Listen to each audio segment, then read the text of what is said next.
Hello, Hi, I'm I'm Paul. Oh, you're such a pro. I'm Adam. I'm Ben. He's everyone. That was the worst intro. He's talking That over was everyone bad. 'cause he's rude. Let's start it all Should we over start? again. Should we start again just for people so they know who we are? Know your place. Hello, I'm Paul. Hello, I'm Paul. Oh my god. Oh, Paul, you can just edit him out and ignore him. that is true. But I'm throwing him off doing his own intro by Oh, I can't even speak. Hello, I'm Paul. Hello, I'm Adam. And I'm Ben. Yes, and welcome to FilmBusters. That's us. FilmBusters. Right, guys, we're doing another mini-sode. Our last mini-sode went quick. very well. You like to listen to us talk about Venom in a very short way, so we listened to your feedback and we decided to bring you another short podcast, but to the point. Yes, And straight, concise podcast. straight to the point. And what are we talking about today, guys? We're talking about the much anticipated, I've been waiting for this for years, Halloween. The new Halloween we're talking about today.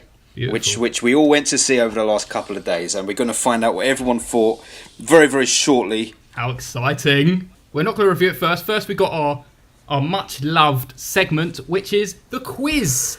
Anyone who doesn't listen to the podcast, every episode we do a quiz. I ask the boys 2 questions, and only We're the boys. 2 questions. If Adam and Ben get it right, they get a point. If they don't get it right, I get the point. So far, the scores are Ben 34, Adam 33, and me 37. 3 Gee. points ahead. Ooh. You're quite good, mate. Well, I don't even do anything. quite bad. I don't do anything. Because he picks the hard questions. You're setting yourselves up to We've fail, been over guys. this. I will say the same thing every week. We need more questions, and Paul doesn't need to pick the hard questions. Well, I think these 2 questions are very easy, so you guys are definitely going to rack up these points. You say this every week. It's not that easy on this side of the questionnaire, my friend.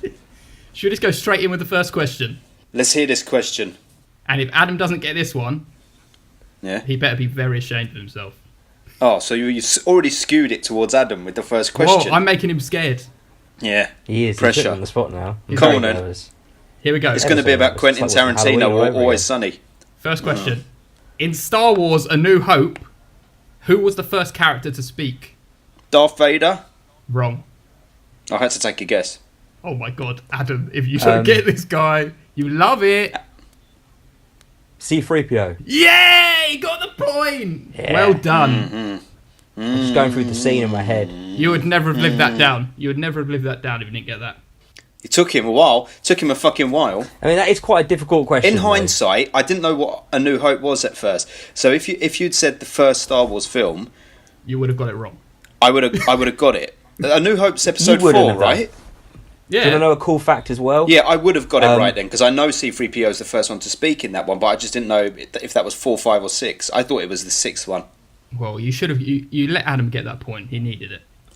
Yes. C-3PO also says the last words of the the 6th film, which was the end of all of them, until they brought them back. Yeah. Very Good. good fact. Second question. You ready? Mm? In Terminator, are you excited already? I'm excited very much. I can hear him foaming at the mouth. Here we go.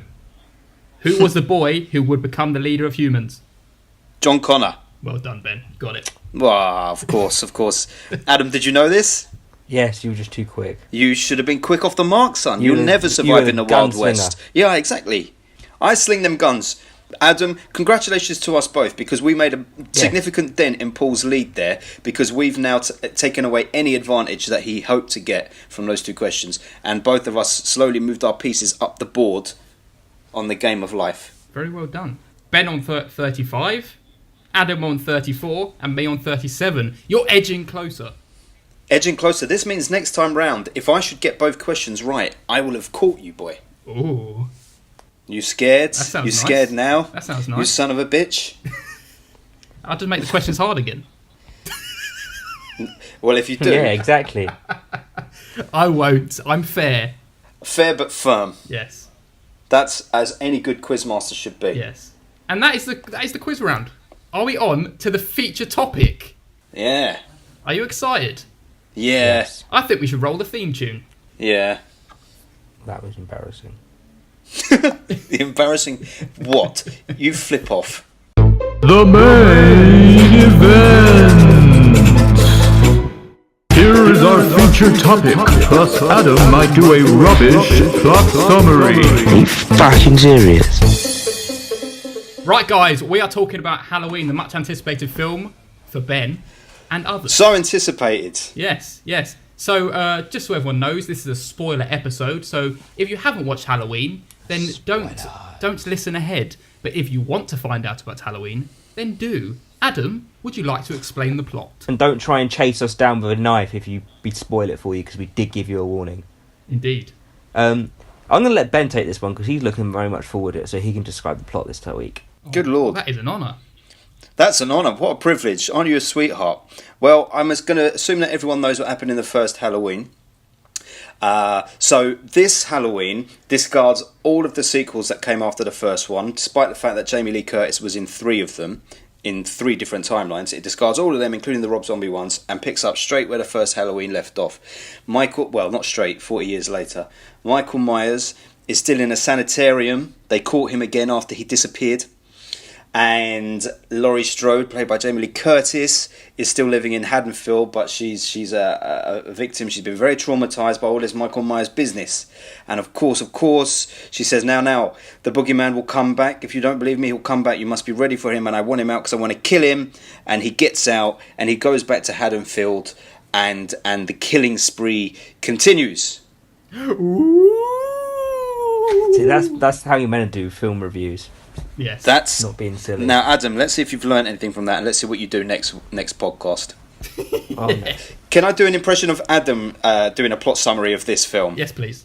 Lots of stabbings, and then there's a guy in a mask, and then there's an old lady who lives in the town, and she's got some guns, so she's prepared for him, and she just shoots him up lots of times, and then there's loads of stabbings, and people die. And there's a fire. I much preferred that one, actually. Well, that's why Adam must do all the plot summaries. Seeing as Adam always does the plot summary, I think that Adam should be the first one to speak about what you thought of the film. Yes. His rating. Okay, so I recently watched the first Halloween film that this is carried on from for the first time in a long time, the first time probably properly, and I would give that film, let's say, a 9. I very, very much enjoyed it. Very good. And I very, very much enjoyed this one again. I wasn't going to give it a 9, I'll give it an 8 this week, but I very, very much enjoyed my time watching that film. And there is one reason why it got an 8, not a 9, but we'll talk about that in a second. Ooh, Okay, Paul, lovely. let's hear from you. Okay, so this film, it had a lot of silly plot points. You know, it got a bit cliche at some points, like any old horror film. Very, very old school cliche things as well. But I very much enjoyed it, and I give it an 8 as well. Now for the big one. Well, Got a lot of pressure on this film. I was so fucking excited for this film. I've seen all the sequels. I loved all the sequels, no matter how bad they were. So I was so hyped for this one because everyone was saying, this is the one, this is the one, this is the best sequel, man. Come on, this is going to be incredible. All the early reviews were like, this is insanely good. Like, Michael Myers is back. And when the film ended and it went bang, Halloween on the credits, my stomach sank and I was like, was that it? But then I said out loud, okay, that's an 8. That's an 8. Wow. But, Okay. Lovely. but here's the thing. Later that night, I said, no, actually, that was a 9. There was a lot of good shit in that. And then the day later, I said, actually, it was a 7. It wasn't that good. And now my final verdict is an 8. Yeah. See, when I was So I've gone both ways. Yeah, when I was watching it, I was thinking this is just a steady 7. It's pretty average. It's pretty much what I expected. And then I'd say probably the last quarter is what changed my mind. So it upped it to an 8 for you. Yeah, from that last quarter of the film. See, I thought it was good the whole time. It kept you on the edge of your seat, kept you entertained. It made you jump. It made you a bit nervous at times. Like, you were always kind of a bit tetchy. You couldn't really see too much coming. Sometimes you could. It paid nice little respects to the old film. There was a nice little kind of hints and nods towards it. But there was one thing that let it down for me, and that is when the doctor, I've forgotten his name now, set Mike Myers free and killed the policeman. Yeah, I agree with that. I thought, for fuck's sake, don't go stupid on me now. And I'm very glad that plot line lasted about 2 minutes. Yeah. But it just annoyed me. It was very like, throwaway. I thought this was actually taking itself seriously. It's taking itself seriously. We're not going stupid. And then bam, it did that, and I was like, for fuck's sake, man. All right, here's some. It was trying to make. There was like a quick jump that they did from getting from that situation to that situation, and it was just like, you wouldn't do that. Just no. Okay. Yeah, I didn't think they put any like plot points to say, oh, this is where this is going. It was just kind of like just suddenly switched, and it was a bit like throwaway. It wasn't a lasting plot line. It just kind of ended. It was just a reason for him to escape. He got his head crushed in, which I was very satisfied with that. Yeah, that happened was fine. because of what happened before. What were you going to say, Ben? Just on that, like, I still don't know how I feel about that. I can see at first when it happened, I was like, fuck is this? Where's this come from? Like, we don't need another villain in a Halloween film. It's only Michael Myers that we want as the villain. I can get why they do it. When you look back at it, you take a step back, you can kind of see, but they just executed the whole thing badly. It should have been executed better. At least better. tee it up. They did tee it up. The thing is they did tee it up early on. If you throw it right back in the film. At the beginning, he allows the reporters in. He allows the reporters to show the mask. He wants Michael Myers to be riled up. He insists on being transported with Michael Myers in the prison bus on Halloween night. And it's never explained, but you've got to assume that the psychiatrist also made that bus crash in some way. And there's a reason that Michael killed everyone or freed everyone on that bus, but didn't touch the psychiatrist. But not enough to stab that policeman in the neck. Come on, like. Well, everything's going to pot and to shit that night. It's the one night he could possibly get away with it. To be honest, I'm not sold by it massively, but I actually think the reason that they did it was on a wider point.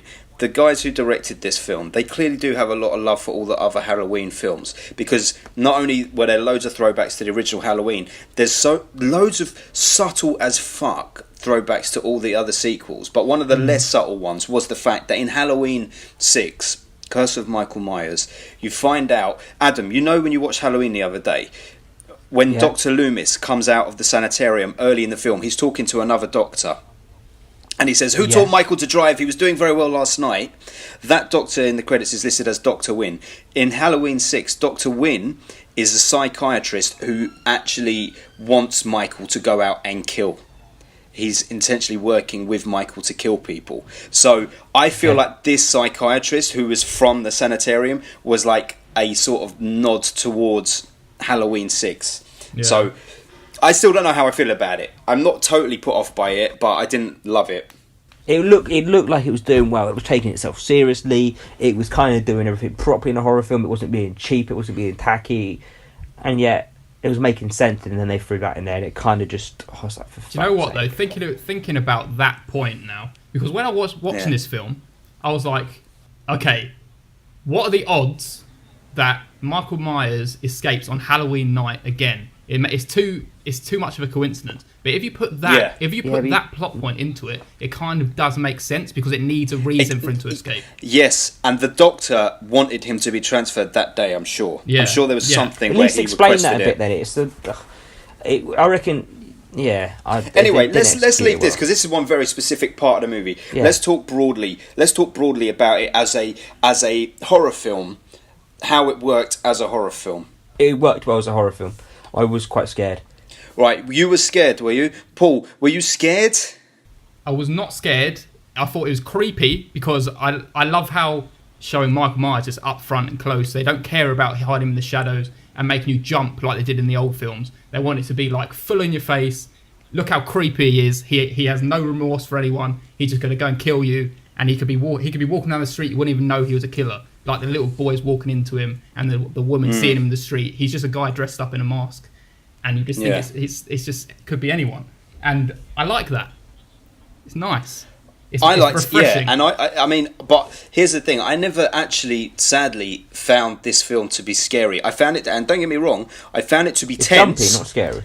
But not even... Do you know what? I don't think there were jumpy moments in it. I don't remember that sort of traditional... boom! Like, maybe there was one or two moments like that, but you saw them come in a mile off. There wasn't anything like that. It was tense as fuck. Like, that final quarter in the house is tense as fuck. Yeah. But it wasn't scary. It was, like, tense in a way, like, if you know there's a bomb and the other characters don't know there's a bomb, and you're like, fuck, something's about to happen. But it wasn't like scary. All those moments in the original Halloween when Michael was just standing there in the shadows, that's fucking scary. When you see a glimpse of him in the corner, that's fucking scary. Yeah. But in this, it was good that they showed him a lot, because the modern audiences are so accustomed to seeing Michael Myers now, so there's no point hiding him. We know what he looks like, so I was glad that they did actually show him a lot, because that's what we wanted to see, and he looked fantastic. But for me, what came closest to scary was when he didn't have the mask on, when you saw him as the old man, or not even the old man, the 61-year-old man, in little glimpses, just little fucking glimpses. Like when he goes into the bathroom stall, that's the scariest scene in the film, I think. Yeah. Because it when feels so he's fucking looking through real. the stall. They should have left that out of the trailer. man. They should have left that bit out of the trailer. 100% agreed. We'll talk about the trailer afterwards, but I wish I'd never seen the trailer, because it would have made the film twice as good. Exactly. I really for that think it would have. sanitarium bit as well, I wish I saw that for the first time, and it would have been so much more shocking, so much more rewarding to see that for the first time than see it in a trailer. Like in every trailer it was, I fear. That was what they were going for in each trailer. They're showing that bit was like the main attraction. I didn't know that was going to be the first scene of the film, and I never knew that he was going, say something, and they were all going mental, and then it cuts to the credits. I was like, fuck, I'm so hyped for this. Yeah, that was good. And I stayed with it, but I don't know, it feels like... Oh. Did you enjoy the little pumpkin, like, decaying, inflating? or opposite of decaying? There was so much good shit. Look, it really was. I would say, like, there were 80,000 good things about it, but 20,000 bad things as well. That's a horror film for you, though. But Like here's my other question. If this was not a Halloween film, right? If I didn't care about Halloween, and I just watched this as a horror film, I think I would have given this potentially a 9. But because I care so much about Halloween, I give it an 8. I tell you the reasons why I give it an 8. I tell you the things, because I did really enjoy it. I did, but the suspense was broken up by stupid things too many times. Right? Yeah. In that house scene at the end, there's that really tense bit where it feels like you're with Jamie Lee Curtis for about 4 or 5 minutes while she's stalking that house. They needed to continue that, and then suddenly they cut to her granddaughter running through the woods. In the woods, exactly. And you know that at that point that he's not going to be with the girl in the woods. So why cut to the bit in the woods? Because you know he's not there. You know he's in the house. You're not creating anything by showing the girl in the house. All you're doing is breaking what you built up. I agree with that completely. I was like, well, and then she starts screaming at the mannequins. Yeah, she starts screaming at the mannequin, and they zoom in on them, and it's like, this is shit. You know them from before. You know where they were there. Yeah. If you're walking into the killer's house, then that'd be scary. But you're walking into your grandmother's house, so that isn't scary. They didn't need to put stuff in. They put in a lot of stuff they didn't need to, like the cop humour, right? Okay, that is kind of funny, but it didn't belong in the film. And when they're talking about the sandwiches, the peanut butter sandwiches and shit like that, why are you throwing that in after you've just thrown in a major plot point about a psychiatrist who's working with Michael Myers? You've gone from something like that to then going to comedy cops. And it's not even funny. Now, just as I've said that, right, Halloween 5, one of the worst things about Halloween 5 is there's 2 cops in it, and they're comic relief to the point where they've got clown horns and shit on the soundtrack every time they speak. So I wonder if that's a throwback to that. I don't remember that. Oh, mate. But even if it was, it's like, fine, but it was handled wrong in this. The teen drama in it could have done without that. Yeah. Could have done without the boyfriend cheating on her. Yeah, but they got that in the original Halloween film to an extent. That is one of the points that I did not like, that I thought was cliche. It's like, come on, we don't need to see the teens having sex and then coming on again. That's because it happened in the original one. Though. Yeah, it's just a throwback.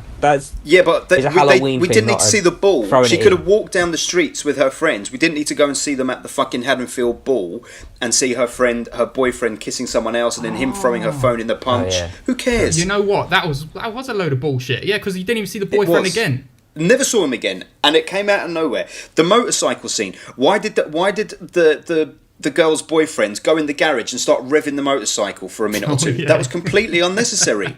That went nowhere. Yeah, agree with that. They were and basically all of those sort of scenes that were put in, I feel like somewhere there's 40 or 45 minutes of amazing Michael Myers footage that has been cut out of this film that we'll probably see on the extended Blu-ray when it comes out.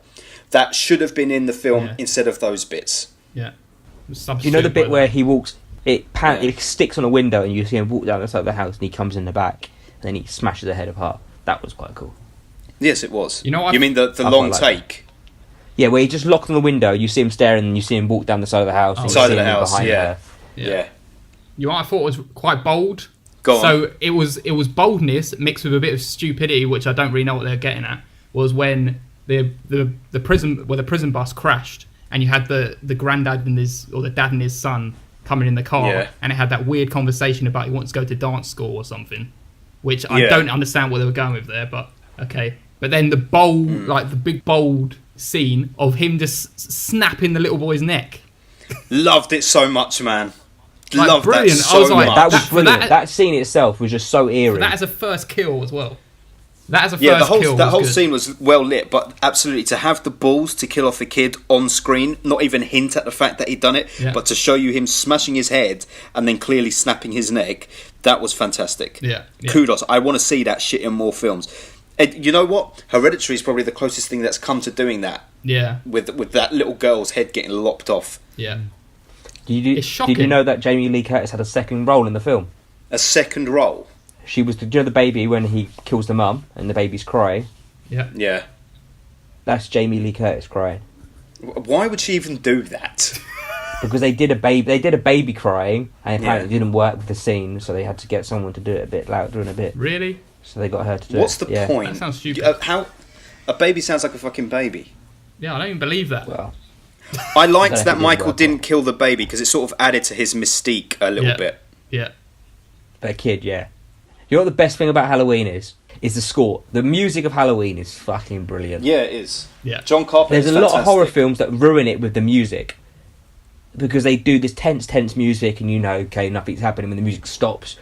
It's like, you said it before. Then but something's MRL going to cover, happen. Then something's going to happen. But in the Halloween, it just adds to it all. Even when it's Yeah. just the build up. It's just so good. Yeah, I did like the updated version of this one where it's like the generic Halloween music where and then the wah. Yeah, the wah, the Yeah. guitar. Yeah. That sort of wah. There's a point, It a was specific brilliant. point, where I think the granddaughter's running away, and after he's just killed her friend in front of the gates with the light, Yeah. and then that guitar starts strumming in. It's like, fuck, yeah, this is pretty badass. John Carpenter did it with his son this time round, Oh, nice. and his godson. Yeah, I saw that on the thing. I liked that Michael stayed a mystery because there was no attempt to explain who he was Yeah. or anything like that Does again, he which speak was in any great. films? Yeah. Never speaks, no. I thought they were because they would mention it so much in this film. I did think they were going to do it at the end. Yeah, I secretly I was like, please say something. Yeah, yeah. I would love to hear Michael's one, voice. And one thing that I was hoping they would do was him staring up from that stairway and just his mask burning off. Just on fire. Oh yeah, yeah. But I think it was a bit of a blunt ending. It just kind of ended. All right, let's talk about the ending. They've left it open for a second one, haven't they? They've left it open with the possibility that he could have escaped, but they should just leave it now. Personally, that was a great end. Like, But I Okay. feel for Jamie Lee Curtis or Laurie Strode, for her to be so obsessed with this person, I feel like she would have been there going, I'm waiting to see this Michael Myers get killed and die. Yep. Not just walk your away. house is going to burn down, isn't it? No, but she wants to see it. She needs to see it, and I don't understand why she just walked away. Yep. The house was on fire. Yeah, but that doesn't mean No. anything. You die as well. Listen, that was the most disappointing thing about the film for me was that ending, because they really did so well in that house to build up some tension. But I kept thinking, right, hang on a minute. I kind of always knew there was going to be this thing of they're prepping us for Laurie's going to kill Michael. And when it transpires that all she's doing is locking him in the basement of a house and burning it down, it's like, right, number one, that's not original, because in the original Halloween 2, that's what happens. Dr. Loomis burns down, explodes the hospital with him and Michael dies in a fire. We know that he survived the fire and appeared in multiple other Halloweens, so we know fire does He's nothing. like Terminator, so that was man. anticlimactic for me. I think it would have been braver. Like, come on, stop thinking about sequels all the time. Just I know. fucking show him dying and it being shocking. Like, wow, this is the end of Michael Myers. This is actually the end of him. You're not gonna see him like go jump up at the end that he's alive, or some little secret that you see his mask on the floor, but he's not there, or something like that. Yeah. It'd be so bold. Yeah, they should have killed him properly. Yeah. They've already got plans for a sequel. Yeah, I know. I know. But why? I know It's done it is now. done. But this is the trouble. It's like I could have done without this film in the long run. I mean, it was nice to see. I'm always going to see another Halloween film. I'll never not see a Halloween film. But ultimately, this was meant to come along to be like, oh, you know all those bad sequels, ignore them. This is the sequel. It's like, actually, I'm happier with some of the other films. Thanks a lot. Like, who's seen H2O? You've seen H2O, Paul? Yeah, I've seen them all. Yeah. Gut instinct. Like, after some time's passed, do you think you will prefer H2O or this? To be honest, I watched it so long ago, I don't remember it that well because I watched all of them in a row. That's the annoying thing. But I remember it being like a jump forward, like a modernised version. It was 20 years later. Yeah. So it was a lot more updated and a lot more scary, and it was more traditional scares and stuff. Yeah. But like, I don't know. That had a definitive. Do you remember? I don't want to say the ending on this podcast because there's people who I know listen to this that I'm going to watch that film with, so I don't want to spoil that particular ending. Yeah. But the ending of H2O has a very specific end to it, which I thought was like, okay, wow, end it there. That's, you can't argue with that. You can't argue with what happens at the end of that. It's like, okay, perfect, end it. Yeah. And then Busta Rhymes came along and was like, oh, I got one more, motherfucker. And then Rob Zombie's like, oh, let me do 2. And then these guys are like, oh, let me do the sequel actually to the film way back. Enough with this now. I love Michael Myers, but let's leave him be. Let me talk about one thing. Yeah. I think they missed a trick with this film. And I think it would have been so much better. Very good. And more of a look into like the psychosis of a serial killer, right? So they were so obsessed with finding out like the reasoning behind Michael doing this, and then Laurie was so obsessed with he's coming back to get me. He's come to finish what he started. He needs to do this.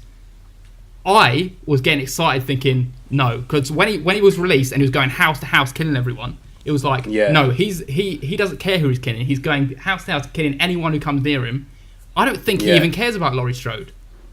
But then they kind of brought it back to that at the end. I was like, it would have been more interesting if Laurie had to go find him. Yeah. Because then it's like, no, Laurie, you're not important. She doesn't find you important. Yeah. I would have liked that better. Do you reckon he was going to hunt her down? Or do you think because the doctor brought him to Laurie's house, that's why he went to that house and tried killing her? Well, he didn't. He drove the rest of the way himself, didn't he? Yeah. That's when you know that he was hunting her. Which I didn't think would be as good. No, he didn't. He knocked her out in the driveway. Huh? No. It was on the drive up the thing.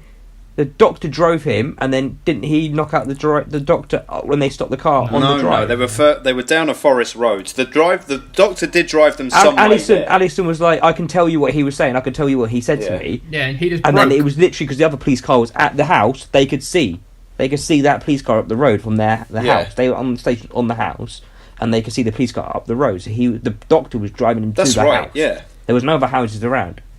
So was it actually Mike Myers hunting her down, or do you reckon the doctor brought her to them? He might have just. Well, it's a fair point. Maybe there's a bit of mystery there. I don't think so. I think he was going after her. Yeah. Do you know what would have been nice, right? It wouldn't. Like, this film was good, but I feel like there's so much has been said about Jamie Lee Curtis focusing on this woman who's dealing with trauma, and it's great that, you know, recently, last day or two, they've said this is the highest box office for a film featuring a woman over 55 in the lead role. The highest grossing film of all time is fucking Halloween, which is incredible, right? Yeah. But it's like, okay, then why couldn't this have just been her story and maybe her daughter's story? I didn't mind having the granddaughter in it, but why are you focusing as much on her friends as you are, because they did, on Laurie's story? Yeah. They probably focused as much on the granddaughter and her friends, who were inconsequential to the rest of the film. Yeah, they were just cannon fodder for us to see Michael slice and dice. But it's going back to the first Halloween where it's the babysitters, high school, him taking down babysitters. Whatever I know, it was. but then that was it. But And a group of high school that was kids. all his targets were. That was it. But in this, it's like, so you've got randomers in peril, you've got reporters in peril, you've got the granddaughter in peril, the daughter in peril, and you've got like doctors and police officers and everything. It was like, I didn't mind Michael being vicious and just brutally fucking killing people. I didn't mind that. I saw it with my mum, and my mum was like, her biggest complaint was in the original Halloween, that stuff was not seen. And that was scarier for that reason, which I can kind of agree with, but I also like to see brutality now. I did think, like, it would have been better, the head stomp. If they'd filmed that in a long shot, that would have been more effective than us actually seeing him cave in the guy's face. Yeah, I know what you mean.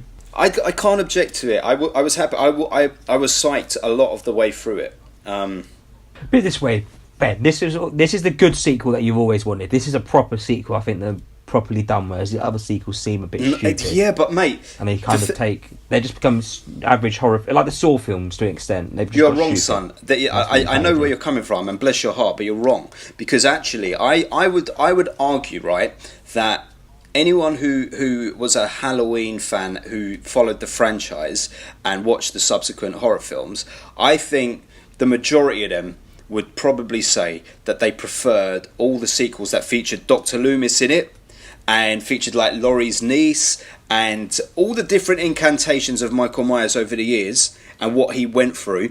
I think people would say that's the true story and not this sequel. I feel like this sequel will be forgotten about in a few years, and in much in the same way the two John Carpenters have been. Not John Carpenter. Who the fuck am I talking about? Zombie, yeah. Yes. I've said too much. No, I know what you mean. It's like destroying the history of the franchise by just wiping the slate clean when people have lived through these films for so long. And like my mum said, like, because I watched that Halloween with my mum so many years ago, and she's always been terrified of it. And then at the end of this film, she was like, my mum's scaredy cat, scared of everything. But kudos to her, she went to this. But she said, like, she didn't like that ending because she wanted Michael to be this thing that was out there still. That was what was so effective about the first one. And to just see him down the bottom of the stairs burning, it's like, it's unsatisfying, because he's probably not really dead, but you're going, oh look, we've killed him, when every other sequel's always done that. And if you're pertaining to be the real sequel, why are you doing what all the other films did then? And also it's like, okay, we've won, but it's like, but that's not satisfying. What's satisfying as a film was when Michael fucking wasn't there at the end of Halloween. Yeah. What I liked a lot was Jamie Lee Curtis's performance. I liked how she went from being socially awkward and like troubled by this event that's happened in her life, and she could that's all she could focus on, this massive event that happened in her life. Even when she's meeting with her family, she can't be socially normal with them without thinking about or bringing this thing up. And then as soon as the shit hits the fan and it's time to get to action, it's like, boom, I know what I'm doing. This is how I am. This is what I'm doing. Yeah. And then it's the same with the daughter. I like how she's trained her daughter to be this, like, all the self-defense. She knows how to do it all. She knows how to use all the guns, but she's tried to switch it off. And I love that bit at the end where she plays like the scared woman, and then she's like, got you. She's like, this has been trained into her. I really like that. And did you like it when Jamie Lee Curtis appeared over his shoulder and went, "Happy Halloween, Michael"? Yeah. Did you? No, I didn't. No. That was just far away. Now, do you know that point you just made? I think that's a good point, because now that hearing you say that again, it was good the way the daughter played the victim, got Michael to appear, and then was like, "Got you." That was good. But then the fact that as soon as she took that shot, Jamie Lee Curtis appeared over his shoulder and went, "Happy Halloween, Michael," that made me go, that sucked. Took it away from it a bit. I thought she shot her mum for a second. Then I thought the bullet missed and hit her, and she's standing behind him. I would have preferred it if it was her and her daughter ganging up on Michael rather than the granddaughter taking part. She should have not even been there.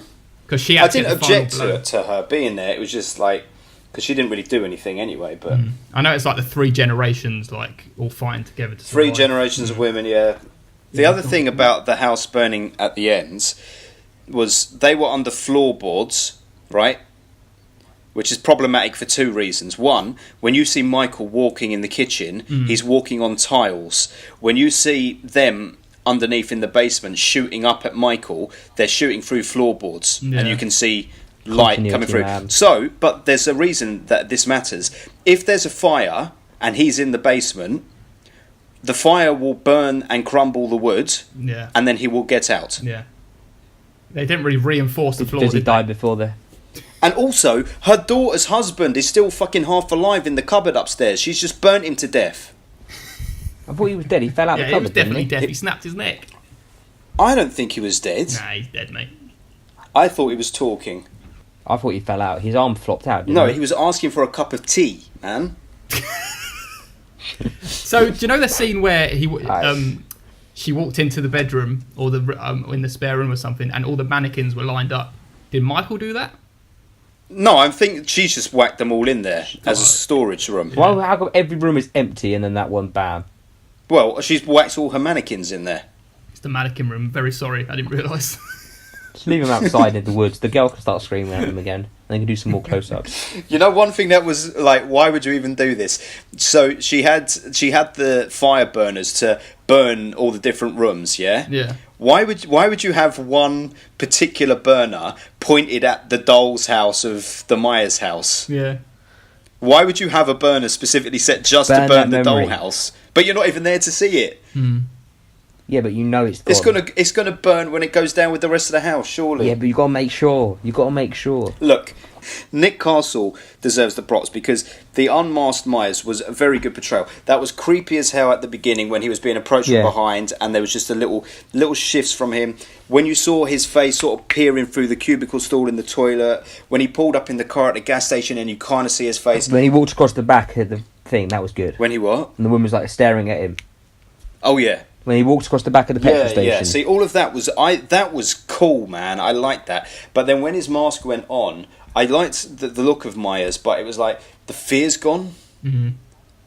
And like, you know, when the granddaughter sees her friend impaled on the gate, right, and she's like that, and she's going and then Michael waits for about 10 seconds and then just steps in front of the gate. That's why would Michael Myers do that?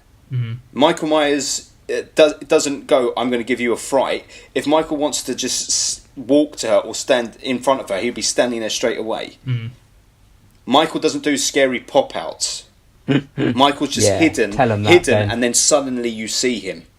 He doesn't suddenly reveal himself. Yeah. See, I'm glad that they made him a lot more serious in this one, because like through the original one, I didn't really get his motives, like him hiding under bedsheet pretend to be a ghost and stuff like that. Because he was lulling her into he dresses up because he likes to cover himself up. Mm. When as he was a boy, he covered himself up as a clown. Yeah. And then he covered himself up with the mask, and then, well, I don't know. Maybe he was toying with her. Yeah. But anyway, I enjoyed the film, even though we've just been talking about how shit it is. I know, but actually, we've been talking about how good it was. Yeah. It has been good. Look, just going back to our score chart here, right? If we look at the 8, I'm going to list your 8s, and you tell me where it positions itself in your 8s. Adam, your 8s are Black Panther, Last Jedi, Solo, and Upgrade. Where would you slot it in? What would it be above, and what would it be below? I don't think it would be above Upgrade, but I reckon it's probably in The Last Jedi, but it's probably on par with the rest of them. I'll quite happily watch it again, just as much as happily watch the rest of them. Well, Paul, yours is Upgrade, Jurassic World, Last Jedi, and I, Tonya. It would be above Last Jedi. Wow, you think Jurassic World was better than this? Yeah, because that's my bread and butter, mate. Yeah, well, likewise, you know that Halloween is my bread and butter, so exactly. It goes above all my other 8s. And what are you above? Upgrade, Last Jedi, and Mission Impossible. Lovely. Yes. As we sort of head towards the end of the year, for me personally, I'm now very interested to see what each of our individual film of the year will be, because I thought for myself that Halloween might be a shoo-in, but already I'm saying Black Panther and 3 Billboards were better, and I stand by that. I'm saying Klansman and 3 Billboards. That doesn't count, Adam. We didn't review it for the podcast. Oh, okay. Yours is 3 Billboards and Infinity War, you sucker. And Paul has to be Infinity War because it's the only 10 he's given. I'll say 3 Billboards then. So I think 3 Billboards might be our FilmBusters film of the year, unless Well, there's we've still a surprise. got another 2 months to go. What's coming out? What's coming out in the next 2 months? Bohemian Rhapsody. I I don't think there's much. Fantastic Beast. We got Aquaman. That could top Infinity War for me. Do you think you're going to give Aquaman a 10? Who knows? See what happens. What about Suspiria? We're going to go see that? I've heard mixed reviews. I want to see it. I've only seen Bad, but I'll go see it. Yeah, I'll go see anything. Good. Anyway, go, so. Michael, yes, me too. And Michael Myers was mighty fine. Mikey.